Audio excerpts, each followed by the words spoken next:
തലതാഴ്ത്തി പിടിച്ചുകൊണ്ട് പേടിച്ചു വിറച്ചുകൊണ്ട് കണ്ണ് തള്ളിയിട്ട് അള്ളാഹുവിന്റെ കോടതിയിലേക്ക് കടന്നു വരുന്ന ദിവസമുണ്ടല്ലോ, അന്ന് തല ഉയർത്താ പേടിയാ. ഒരാളും അവിടെ നിന്ന് തല ഉയർത്തില്ലല്ലോ.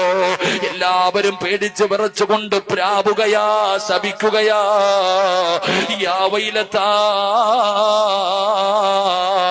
യാ ഹസ്രതാ, എന്റെ നാശമേ, എന്റെ നാശമേ എന്ന് പറഞ്ഞുകൊണ്ട് അവിടെ കിടന്ന് നിലവിളിക്കുകയാണ്. കൈ സംസാരിക്കുകയാണ്, കണ്ണ് സാക്ഷി പറയുകയാണ്, ചെവി സംസാരിക്കുകയാണ്. ശരീരത്തിന്റെ ഓരോ അവയവങ്ങളും നാളെ നാവൊടിച്ച് മുഴുവൻ അവയവങ്ങളും സംസാരിക്കുമല്ലോ. നിനക്കെതിരാകുന്ന ദിവസമുണ്ടല്ലോ. നിന്റെ വാപ്പയ്ക്ക് നിന്നെ വേണ്ടടാ ചെറുപ്പക്കാരോ, നിന്റെ ഉമ്മയ്ക്ക് നിന്നെ വേണ്ട പെങ്ങളോ, കൂടെ കിടന്ന ഭർത്താവ് കണ്ട പരിചയം പോലും കാണിക്കാത്ത ദിവസമോ. ഒരാളും തിരിഞ്ഞു നോക്കില്ലല്ലോ, ഒരാളും പരിഗണിക്കില്ലല്ലോ.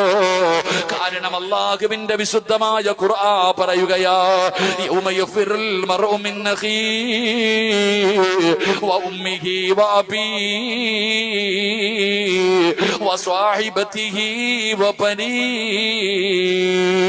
നിന്റെ ജന്മം നൽകിയ വാപ്പാന് നിന്നെ കണ്ട പരിചയമില്ല, നൊന്ത് പ്രസവിച്ച ഉമ്മയ്ക്ക് വേണ്ട, കൂടപ്പറപ്പിന് വേണ്ട, ഒരാളും തിരിഞ്ഞു നോക്കില്ലടോ. അന്ന് കൂട്ടുകാരന് നോക്കിയിട്ട് പറയുകയാ, നിന്റെ കൂടെ കൂടാതിരുന്നെങ്കിൽ എത്രയോ നല്ലതായിരുന്നല്ലോ അല്ലാ. ഇവന്റെ കൂടെ കൂടിയല്ലോ പടച്ചവര്, ഇവളുടെ കൂടെ കൂട്ടുകാരിയാക്കി പോയല്ലോ അല്ലാ എന്ന് പറഞ്ഞുകൊണ്ട് നാളെ കരയുന്ന ഒരു ദിവസമുണ്ട്.